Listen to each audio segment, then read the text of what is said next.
Consonant sounds के सिलसिले का दूसरा सबक पेश खिदमत है और ज़्यादा तमहीद नहीं बंद होगा ताकि आप इंतहाई मुख्तसर वक्त में कॉन्सोनेंट साउंड्स की नेक्स्ट जो 5 साउंड्स हैं वो आप सीख पाएँ, आपके ज़हन नशीन हो जाएँ, आप तक ये बात पहुँचाए। पहले जो 5 कॉन्सोनेंट साउंड्स थी वो आपके सामने पिछले सबक में रख दी हैं, तो नेक्स्ट जो अगली 5 कॉन्सोनेंट साउंड्स हैं वो आपके सामने पेश किए देता हूँ।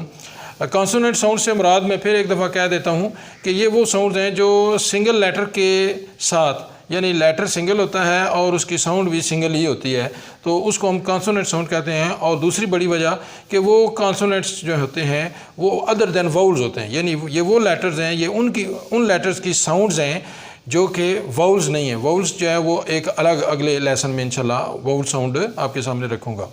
तो छठे नंबर पे जो कॉन्सोनेंट साउंड आती है वो होती है हा साउंड। छठे नंबर पे जो कॉन्सोनेंट साउंड है वो है हा साउंड। उर्दू में भी मैंने हुरूफ तरजीह वैसे आपको करीब तरह करने के लिए ये हा लिख दिया है। ये जो उर्दू में जीम चे हे खे हम लिखते हैं तो उसमें ये हे लिखी हुई है। इसका मतलब सिर्फ ये है कि आपको ज़रा आइडिया हो जाए कि ये कैसी साउंड होगी। प्रॉपर जो साउंड है वो इसकी प्रॉपर जो प्रोनाउंसिएशन है वो हा साउंड है। हा साउंड जैसे डायरेक्ट जो है वो गले से निकलती है, हा हा हा। तो इसके लिए जो लेटर इस्तेमाल होता है वो एच है। लेटर एच इस्तेमाल होता है जिसको हम जो जिन लफ्ज़ के शुरू में, अल्फाज के शुरू में आएगा तो उसके शुरू में हम हा साउंड प्रोड्यूस करेंगे। जिन भी अल्फाज के शुरू में ये लेटर एच आएगा उनके शुरू की जो साउंड होगी वो हा साउंड होगी। तो कुछ एग्जांपल्स आपके सामने हैं, जैसे हैन, हैट, हॉट।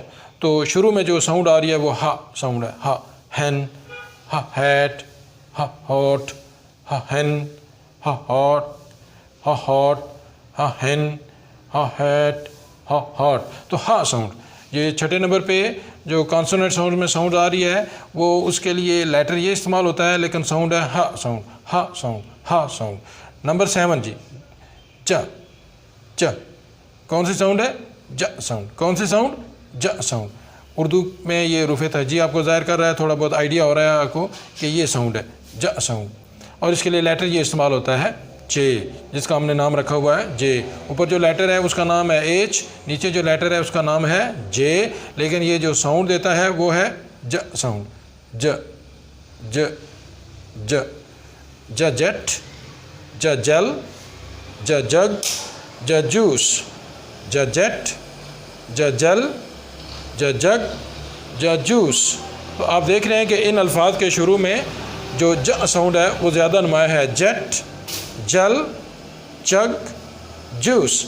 ज जेट, ज जल, ज जग, ज जूस। ज ज लेटर कौन सा आता है इसके लिए? जे, जे। नंबर 8 ल। ल लंबी सी ल नहीं करनी, हल्की सी ल। ल ल उर्दू में हुरूफ़ तरजीह आपके सामने आपको नज़र आ रहा होगा, लाम, ल, लाम। और ये लेटर है इसके लिए स्मॉल लेटर्स में से एल, एल, एल, ल, ल। ल लैम्प, फॉल, आखिर में आवाज़ आ रही है ल, फॉल, ल, फॉल, ल, आवाज़ आ रही है आपको, फॉल, ल। ल लिप, ल लिप, किल, किल, ल, किल, ल। लैम्प, फॉल, लिप, किल। आपने फोकस जो करना है वो अल्फाज को नहीं देखना, आपने देखना है कि आवाज़ कैसी प्रोड्यूस हो रही है। लैम्प, फॉल, लिप, किल। तो ये जो लेटर होता है एल लेटर, ये ल साउंड देता है, चाहे ये शुरू में आए या आखिर में आए, ल साउंड होगी। कौन सी साउंड होगी? ल साउंड। लैम्प, फॉल, लिप, किल। नंबर 9 म। म ये मैं माँ इसलिए कह रहा हूँ कि ज़रा ज़्यादा नुमाया हो जाए, ये आवाज़ ज़्यादा नुमाया हो जाए। असल में ये आवाज़ है जब आप होंठों को जोड़ते हैं, ऐसी आवाज़ है। जब हम होंठों को जोड़ के नाक से आवाज़ निकालते हैं तो जो आवाज़ प्रोड्यूस होती है एम की ये साउंड है। ये एम लेटर एम है और यहाँ पे मैंने इसके लिए उर्दू में मीम लिख दिया है, लेकिन इसकी असल जो साउंड है वो है जैसे हम दोनों होंठ जोड़ के नाक से आवाज़ निकालते हैं। तो मैं आसानी के लिए आपको समझाने के लिए कह रहा हूँ म। असल में ये साउंड है मीम M, monkey mat map, monkey mat map.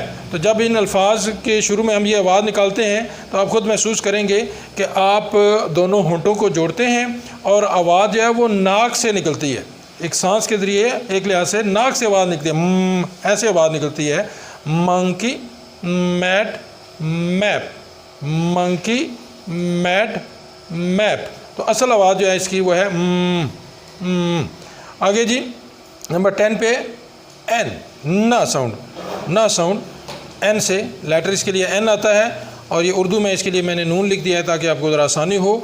तो असल साउंड है जिस तरह ये एम की साउंड है मुंह दोनों जोड़ के इस तरह हम नाक से आवाज़ निकालते हैं, इस तरह एन के लिए जो है वो होंठ ऊपर वाले तालू से जुड़ता है, ऊपर वाले जिस मुंह के हिस्से से जुड़ता है और ऐसी आवाज़ पैदा होती है।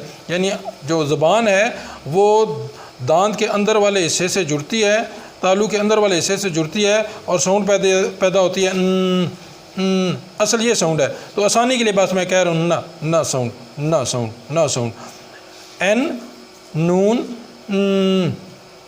अब ये देखें नीडल, नीडल, नेस्ट, पेन, आखिर में जब आवाज़ आ रही है पेन, ऐसे जो हमारी ज़ुबान है वो ऊपर वाले दांतों के अंदर के हिस्से के साथ जुड़ जाती है तो आवाज़ पैदा होती है pen, nest, needle, needle, nest, pen, pen. 5 consonant sound मज़ीद आपके सामने रख दिए हैं जो किसी हद तक आपको जो लेटर्स हैं, जो इंग्लिश के लेटर्स हैं, उनकी साउंड से अवेयरनेस देने के लिए हैं। ये जितनी ज़्यादा हो जाए अवेयरनेस उतनी अच्छी है, लेकिन जो थोड़ी बहुत अवेयरनेस मैंने आपके सामने रखी है ये हमारे लिए, हमारी आइंदा नस्लों के लिए, बच्चों के लिए इंग्लिश के लेटर्स को उनकी साउंड्स की शनाख्त करके पढ़ने में और इंग्लिश के अल्फाज की दुरुस्त अदायगी में बड़ी ममद व मामद साबित होगी। मैं उम्मीद करता हूँ कि यह सबक भी इंतहाई मुख्तसर होने के बावजूद आपके लिए इंतहाई मुफीद साबित होगा। आपका बहुत बहुत शुक्रिया। जज़ाकल्लाहु बिल खैर।